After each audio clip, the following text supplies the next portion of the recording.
Satu lagi hal paling penting adalah pria yang punya power selalu memberi. Selalu memberi. Pria yang menggunakan force selalu ingin mendapatkan. Ya. Jadi bayangkan matahari. Matahari powerful sekali. Lebih powerful dari 9 planet yang mengelilingi dia. Matahari tidak pernah meminta apapun. Dia hanya memberikan cahayanya. Dan memberikan cahayanya pun adil. Dia tidak hitung-hitungan. Pokoknya ini cahaya saya. Semua di bumi mendapatkan cahaya yang sama, di planet-planet lain juga mendapatkan cahaya yang lebih kurang karena memang jaraknya jauh. Tapi jika diukur dari planet bumi, semua manusia mendapatkan cahaya yang sama dari planet bumi. Dan mungkin contoh lain lagi, udara itu semua manusia memiliki udara yang sama. Maksudnya mereka bisa bernapas gitu tanpa meminta kembali. Lalu waktu semua orang sama 24 jam. Waktu memberikan tidak meminta kembali. Seperti itu. Sedangkan kalau pria yang menggunakan force, dia ingin mendapatkan. Jadi menyedot semuanya untuk dirinya sendiri. Contoh spesifiknya atau contoh konkretnya adalah pria yang punya power tidak peduli mendapatkan wanita, tidak peduli mendapatkan cintanya wanita. Yang dia lakukan adalah dia memberikan cintanya kepada siapapun tanpa mau mendapatkan cinta kembali. Dia buka pintu jika ada orang yang ingin memberikan cintanya kepada dia, silakan saja. Tapi dia tidak berusaha mendapatkan cinta siapapun. Dia tidak peduli karena dia sudah merasa bahwa dirinya punya power, dia punya pilihan. Dia tidak akan menyembah wanita demi mendapatkan cintanya. Sedangkan orang yang menggunakan force, dia akan berusaha mendapatkan hati sang wanita, berusaha mendapatkan cintanya sang wanita, bahkan sampai memaksa. Itu adalah faktor kelemahan, karena jika kamu melakukan itu, kamu jadi buntut. Sedangkan jika kamu punya power, kamu memberi, kamu jadi kepala. Seperti itu. Jadi orang yang punya power selalu memberi. Orang yang force, memaksa, selalu ingin mendapatkan. Orang yang punya power bagaikan orang kaya yang memberikan uang kepada banyak orang. Sedangkan orang yang force bagaikan orang miskin, meminta-minta di jalanan dan memaksa Anda untuk memberikan uang sama dia. Seperti itu contohnya. Jadi orang yang punya power akan memberi, makanya semua orang suka sama dia. Sedangkan orang yang force akan meminta, makanya semua orang menjauhi dia. Seperti itu, oke? Jadi sangat jelas apa itu power, apa itu force, apa yang dapat mereka buat, dan saya sudah menjelaskan juga pria yang punya power itu seperti apa dan pria yang menggunakan force itu seperti apa. Oke, jadi yang pria yang powerful itulah yang akan menjadi godlike. Nah sekarang pertanyaannya, bagaimana kita memiliki power atau kekuatan? Bagaimana kita dapat in control, always feel good, dikejar wanita, memiliki banyak pilihan, tidak terlalu banyak kerja keras, kita hanya melakukan apapun yang kita ingin lakukan untuk kesenangan kita sendiri. Bagaimana kita dapat memberi dan tidak meminta-minta dan semuanya dapat datang pada kita. Pertanyaannya, bagaimana kita memiliki power? Saya akan menjelaskan 4 konsep terlebih dahulu. Dari 4 konsep ini, kamu akan mendapatkan pengetahuan yang sangat dalam tentang bagaimana caranya memiliki power. Dan pada saat kamu memiliki power, kamu dapat menjadi godlike. Setelah saya 4 konsepnya adalah, yang pertama kita akan mempelajari konsep yang saya ambil dari studi biologi. Oke, jadi di biologi ada satu konsep di mana kepala kita atau otak kita dibombardir dengan 11 juta bit informasi per detik. Oke, 11 juta bit informasi per detik. Dan di kepala kita ada satu bagian yang namanya RAS atau Reticular Activating System yang memfilter semua informasi ini. 11 juta bit informasi per detik ini difilter menjadi hanya 7 bit informasi per detik. Jadi dengan kata lain, banyak informasi yang tidak dapat diterima oleh indera kita yang dapat masuk ke dalam otak kita.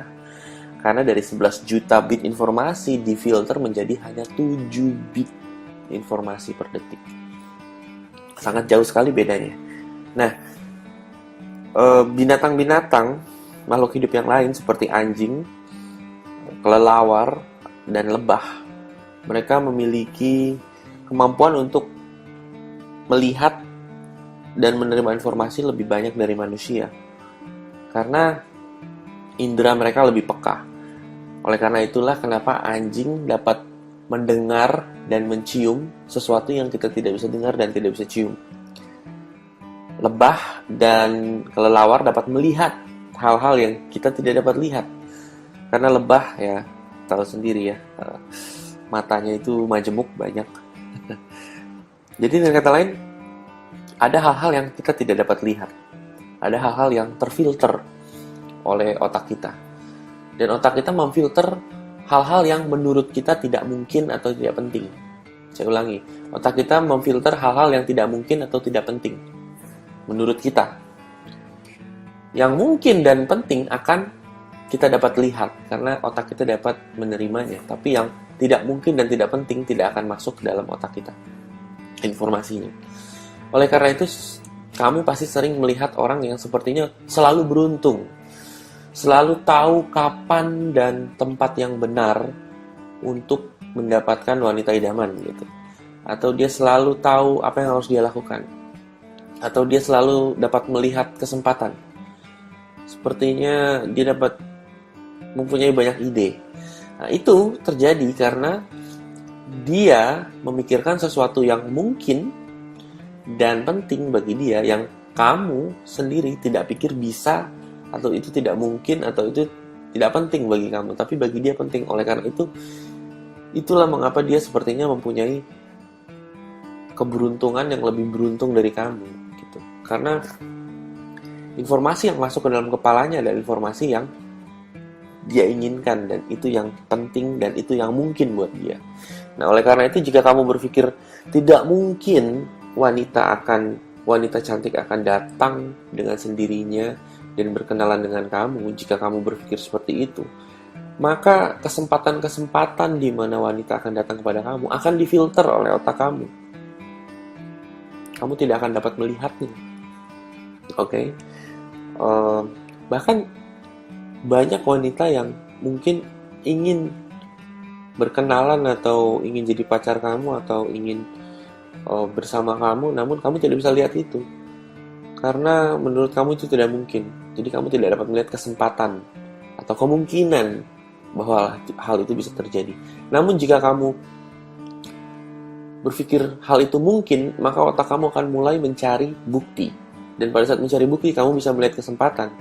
Kamu bisa ada di satu tempat yang benar dan waktu yang tepat, at the right time and at the right place.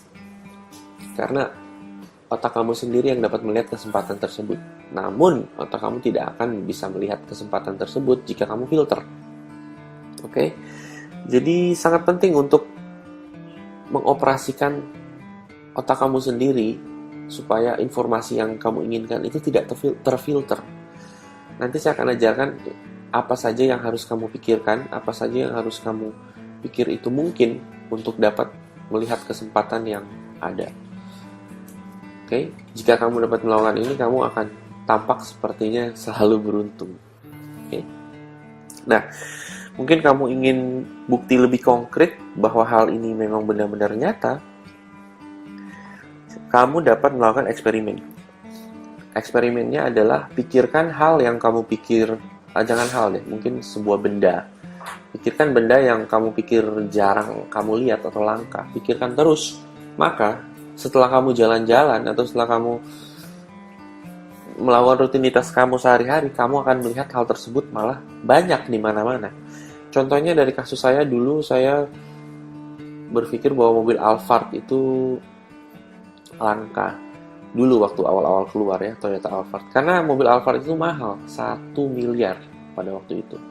Saya pikir siapa yang mau beli mobil 1 miliar? Banyak-banyak. Dan pada saat saya berpikir Alphard, tiba-tiba saya melihat banyak mobil Alphard. Saya menemukan mobil Alphard. Saya ke mall, ke jalanan, dimanapun ada mobil Alphard. Ada yang parkir, ada yang sedang berjalan seperti itu. Bahkan lebih gila lagi, saya dulu sedang berpikir Ferrari. Tiba-tiba pada saat lampu merah waktu saya naik taksi, sebelah kanan saya tiba-tiba berhenti mobil Ferrari.